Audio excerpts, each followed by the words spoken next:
دا خبره دی جمهور رئیس ټرمپ هم د زړه په غوږو واوري،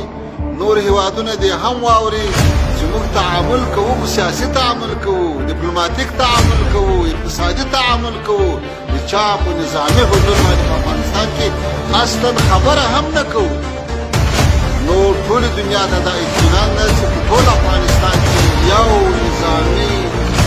فرد هم د کوم هیواد وجود